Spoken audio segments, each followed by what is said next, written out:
Hello and welcome back to another episode of Blurble Reasoning, where today we will be talking about Sun Eater Book 5, Ashes of Man! I don't know why, but I always read this book in Heimska's voice from Skyrim, the preacher in Whiterun. The title of this book, not the entire book, that would be annoying. Since this is the fifth book in a long-running series, this will be a full spoiler review, so hold on to your butts and get the heck out of here. I'll probably be doing like a big series, spoiler-free thoughts on roundup at the end of this. So without further ado, this is the first book in the series which does not have a giant time skip at the start of it, and that is because it was originally intended to be part of Kingdoms of Death. It was meant to be one great big long tome, but as always, publishers said, no, we hate fun around here in these parts, and we would like you to split it into two books. There have been times when I have read books which were originally meant to be one great big long book and were apparently split into parts, and the author said, just think of it as one great big long book. And I've gone, but they do seem like individual books. I'm mostly thinking of the last three books at the end of Wheel of Time, or even some of the earlier ones. I think there are a couple of pairings of books which were meant to really kind of be one book each. But that's not the case with Ashes of Man. With this book, you can really tell that it was meant to be the second half of Kingdoms of Death. Although, saying that, I do think Kingdoms of Death, the events of that book, stand on their own pretty well. It's mostly within this second quote-unquote half that it becomes apparent. And I would say that's mostly because it just spends so much time dealing with the events of the previous book, Kingdoms of Death, to the point where it doesn't feel like this is a, sequel to that book. It feels like it is part of the same book. That being said, I don't think that's necessarily a bad thing, although it does make me concerned for Disquiet Gods, which I know is also kind of a first half of a book, with book 7 meant to be the second half. That's what I've heard anyway, because I think it's fine for me because I'm reading them back to back. Kingdoms of Death and Ashes of Man. I finish Kingdoms of Death, I go straight into reading Ashes of Man. It's fine. But I'm worried that, like, if there were a big time gap in between the two of them, and I just read Ashes of Man after a year of not having read Kingdoms of Death, I might look on this book less favourably. In fact, speaking of looking on this book less favourably, hot take incoming, I think this is my least favourite book of the series so far, but I'm going to add a massive caveat to that and say, first of all, I still thoroughly enjoyed this book. I still think it's an absolutely fantastic book. I still had such a good time with this book, but just in comparison to the ones that came before it, I have a few criticisms, and I think I'm going to spend most of this video talking about those, but try not to get it in your head that I disliked this book because I spend so much time talking about those, if that makes sense. It's just that I want to explore why this book didn't hit as well for me. I have no idea if this is a common thing, by the way, or if this is an unexpected thing, but these are my opinions. So first of all, one thing I really did love about this book was how it dealt with Hadrian's recovery from AU and being held captive and being tortured for like 7 years. I remember thinking during those scenes in Kingdoms of Death, like, if this doesn't have long-lasting ramifications for the character throughout the rest of this series, it's not going to feel like a realistically written character.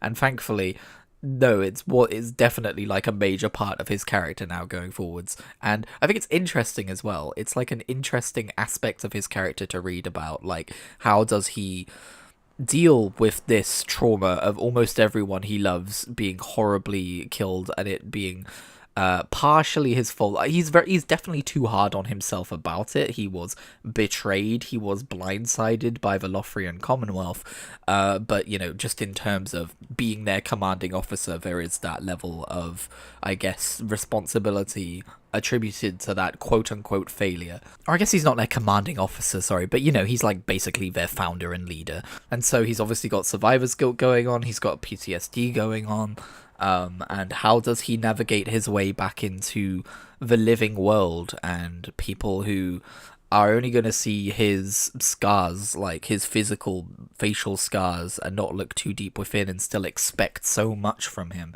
And that is very much a core theme throughout this book, and I think that was done exquisitely. I think it all culminates at the end of this book with his punching the Emperor for just constantly wanting more of him and constantly you know, kind of being like, oh, she was only Tavrosi, like, only Tavrosi. Although, actually, that's a minor criticism I have.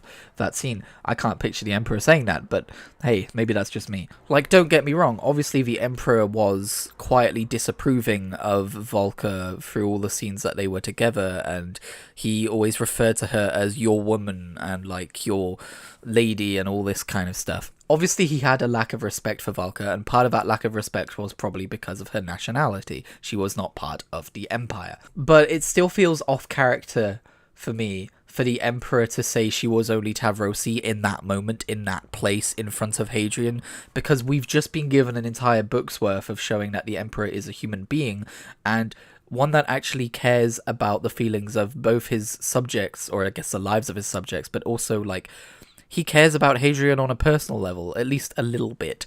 And I don't think even he would be stupid enough to say she's only Tavrosi. Anyway, that's a really minor criticism. I actually have some more, like, I guess, book-wide ones. So to get into it then. First of all, Hadrian's powers, I've always been worried that they could be a bit too much of a plot convenience, and I think we really did start leaning into that in this book here, because all through Kingdoms of Death and most of this book, he's been unable to tap into his powers for reasons unknown. I'm guessing trauma blocking and, you know, that kind of stuff. I'm reading another book right now where someone is unable to, like a sheriff type figure is unable to raise his gun because, you know, he recently accidentally shot someone he loved, and, you know, it's a similar kind of thing I'm thinking with Hadrian's power. And yes, from a narrative perspective, it does make sense that he would be able to tap into that power once again when he's truly blind with rage that Atavesa ended up killing Volker. And it did make for an absolutely sick scene of just like an absolutely broken Hadrian Marlowe just pointing at the cracking window behind the Sealson there, and just doing so in front of the entire Imperial court who are watching him display his powers, but like he's just too far gone to care about any of that. My issue is just that it feels like there are no limitations on his powers beyond what the plot demands the limitations be. I know it's been explained to us, and it does kind of make sense, the idea that he chose the universe in which the window just happened to crack and break, but that makes him so powerful, and it makes him such like a, not a Mary Sue, that's not the right word, but I really start to feel the plot convenience of when he is able to use his powers and when he is not. Like, even when he's not, you know, traumatized out of being able to use his powers, there are times when, like, he can't concentrate because there's too much going on around him. But then sometimes he can because he really needs to because he's about to die. But then sometimes when he's about to die, it still doesn't come to him because, see, it's not a plot convenience, but then someone saves him anyway. It's just, I don't know. Obviously, this is stuff that's in every book, especially this genre. But I feel like when you notice it, there is something amiss. I guess the suspension of disbelief is being a little bit tested right now, in other words. And maybe this is just me, I don't know, let me know, maybe this is a common problem with this book or with this series in general, but it really did start to stand out to me in this book. Of course, there is also the argument to be made that this is an unreliable narrator. It's worth reading the, like, Dramatis Personae and Index of Worlds and those, like, kind of after chapters, because you do get scraps from the person translating this into classical English, from Tor Paulus, I think, who, now that I think about it, might be one of the scholiasts in the actual story. But literally in that part of a book, he talks about sometimes how, like, okay, we're going to list these apparent, like, watchers and stuff, but we have no real evidence to suggest they're real. This is probably just Hadrian making this up. And while I personally choose to believe that the events Hadrian's relating to us are mostly truthful, like, I think this is just, you know, if you happen to find an accounting of, like, deep truths that only one person was privy to, you wouldn't believe them. It is also a reminder that, intentionally or not, he will have some bias towards himself and making himself out to be decent and maybe, like, smoothing over some things and maybe exaggerating some other things, and it could be an intentional relic of that. But in terms of the book, it just kind of pulls me out of it a little bit. And the other main criticism I have about this book is it does start to lean on tropes just a little bit. You could argue this is all the same criticism because You could say plot convenient powers are a trope of science fiction and fantasy, I suppose. But for me, a lot of this book was predictable, and it is supposed to be a little bit predictable because there is a lot of intentional heavy foreshadowing from Hadrian himself. But Valka's death was kind of robbed of a lot of the sadness I was expecting to have from it, because suddenly she started talking about wanting a child, and suddenly there was a lot of passages dedicated to how much they were in love, and how it was going to be one last fight. They started saying one last fight, and it's just the same thing as one last job.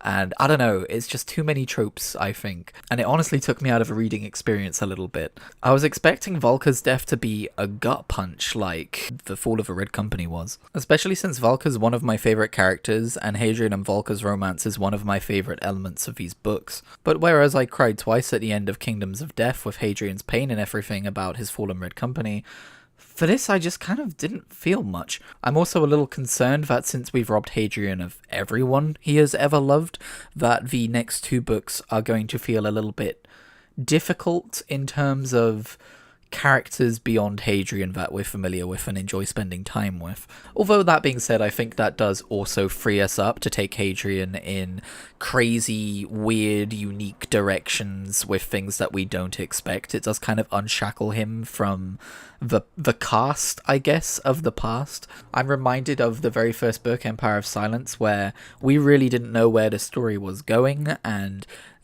we took him away from everyone and everything that he ever loved and put him on a mesh, and that was actually a really strong thing to do for that character and that plot in this series. So I think it could go one of two ways, and I've heard really good things about Disquiet Gods, so I'm guessing it goes in the good way. Oh, and if I could just sneak in one last nitpick I have with this book. I think this might be the only book in the series so far which does not progress the overarching plot regarding the Quiet and the Watchers in any significant way. We don't spend much time with that part of the story. We don't learn anything new about those gods or Hadrian's powers or anything like that, which is probably, to be fair, a result of this being a begrudging part 2 instead of just one big Kingdoms of Death novel, because otherwise we would have that. But the ending sequence in this story was all about saving the Emperor, and part of my brain was just thinking, did we just put the Emperor in peril so we would have something to do for a climax to this book? Maybe not, because it did have overarching implications for the story going forwards, but still, I don't know. But yeah, I think those are pretty much my main kind of criticisms about this book. These might be criticisms that people have had with earlier books in the series. Maybe it's just now that I've read so much of this series that maybe the honeymoon period is ending and I'm starting to see the cracks where I might have glossed over them before. I don't know. Let me know if that's the case. But again, make no mistake, I still thoroughly enjoyed my time through this book. I ripped through it. I read it very, very fast, and I cannot wait to continue. I am dreading finishing book 6 because I know I'm going to finish it months before book 7 comes out. How have you people been reading this year to year or release to release? I will say before we go, I will now be reading the novella, Dregs of Empire, that takes place between book 5 and 6. I've looked at the blurb. It seems we're going to be spending time with Lorien Aristides and his time on the prison world Belucia, and I am very excited because I was really worried that they had just kind of killed him off screen at the end there. Lorien is a great character, and I'm very intrigued to see what his novella will be about. Well, I say novella, but it is 350 pages, so maybe it's just a novel. I don't know. But yeah, I'll meet you back here for Doctor Who, but if you're only here for Sunny, I'll meet you back here for that.